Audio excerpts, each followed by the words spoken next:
In the world of personal finance, there's so many good advice and wisdom floating around, but I think we need to be aware that what is good for someone may not be applicable or the best for your financial situations and goals. So these are some of the financial or money advice that I am so glad that I don't follow.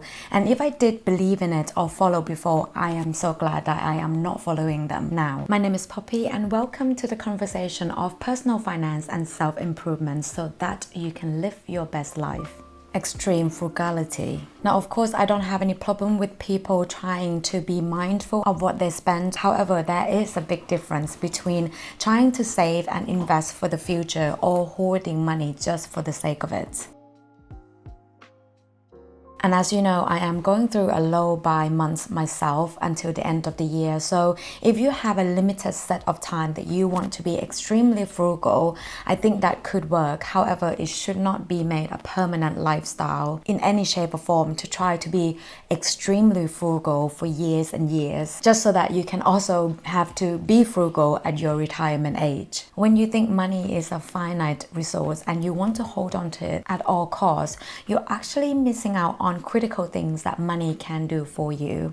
Remember, money is a tool and that's all it is, and you should not let it control you. If you look at really wealthy people, and although some of them may be frugal, they view money as an infinite resource that if they lose it, they can earn it back in no time. And most of them really believe in the concept of letting money make money. So for example, with money being a tool, instead of hoarding it, you might want to invest in a dividend stocks, and that is a perfect description of letting money makes money, because essentially you're just sitting there and getting the dividends from those investment of the stocks. Or for example, if you have a baking business, in order to expand your production capacity, you will potentially need to use some of the money to invest in the expansion.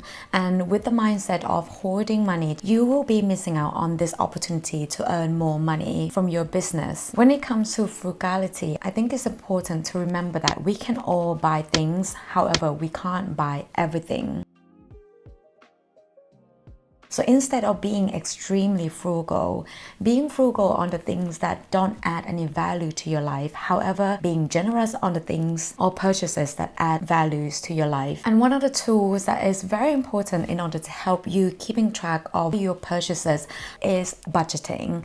So if you are not budgeting at the moment, I would really recommend you to do so. And I do have a free budgeting template that you can download. I will leave all the details in the description box. Going to university and taking out student loan is mandatory for success. First of all, let's get it out of the way. Research actually shows that in the UK, on average, graduates earn 10k more than non-graduates. And a similar findings is also found to be true in the US as well. However, anyone with student loan will tell you that it is a huge financial burden that they will have to look after for the next 20 plus years. So before even thinking about going to university route, maybe it's better to think about what your career goal might be, because some career essentially will not require any university degree at all. And without going to university, you're definitely going to save 3 or 4 years of studying. Also a huge amount of alcohol consumption that you don't have to consume.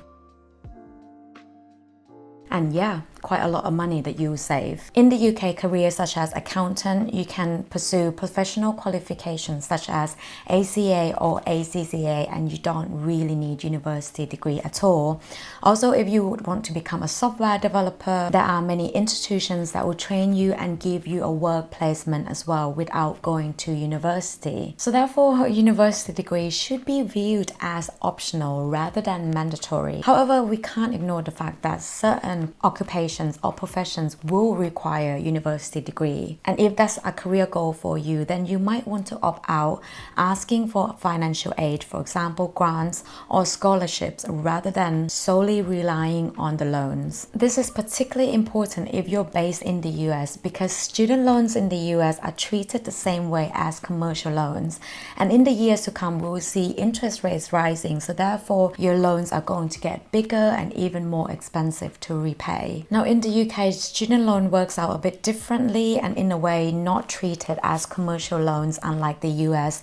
I do have a plan to talk about student loans and whether a degree is worth it in depth in the future. So if this is something that you're interested in, then hit that subscribe button. Now personally, I did have two options when I was looking for a university. I either had to go with a well-known popular university which offered no scholarship, or another university which may be new, have smaller classes, less student, but they offer me a full scholarship. And I chose the latter. And to this day, that was still one of the best financial decisions I've ever made. Brand name expensive clothes are investment pieces. This is the advice I heard all the time when I first moved to the UK. People always told me, oh, do buy from this brand because their clothes are really well made and they'll be your investment pieces. And although I do believe in buying good quality and pieces of clothing that you can wear time and time again, I think we should be buying all these clothing pieces regardless of the brand and their price point. And an investment piece for someone may not be for you.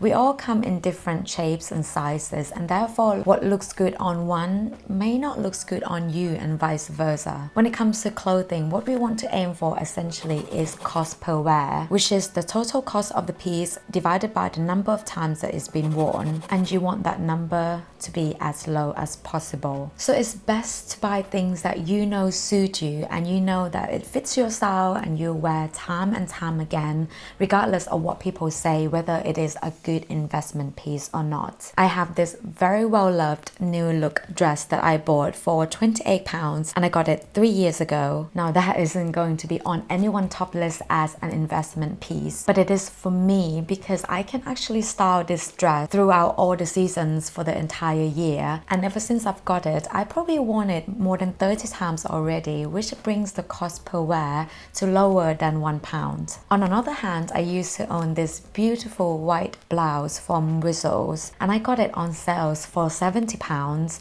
and I worn it once, and that was a very expensive cost per wear. Thinking of your home as an investment. Can a home purchase be an investment? Yes, but is it always an investment?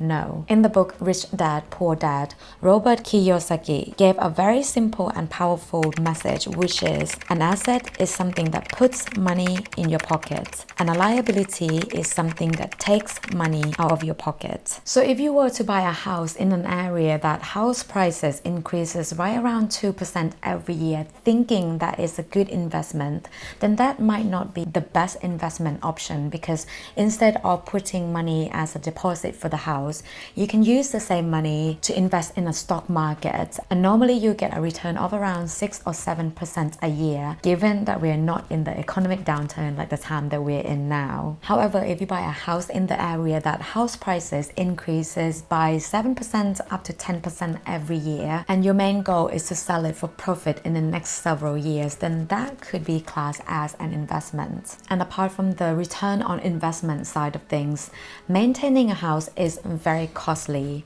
On average, you are expected to spend around 1% of the total house value a year on home maintenance, and that number could be potentially so much higher if it's your first year of owning a home, or if all of a sudden things just break down at the same time, or if you need to renovate. I am a homeowner myself and I class this house as an investment because the long-term goal for this house is for rental income in the future. When me and my husband decide at some point to move out of London, we will never sell this house and we will let it out for a monthly cash flow. And while we're still here living in London, we're also renting out the room for short-term let from time to time. So again, it is bringing some cash flow. So for me, this house is always going to be classed as an investment because it brings money in my pocket. You need a good job to be successful. I think in this modern day of age, you don't have to be in a classic good job to be considered as successful. Well, unless you have Asian parents, then they may think differently. And I have to admit that for the longest time, I was actually prescribed to this idea where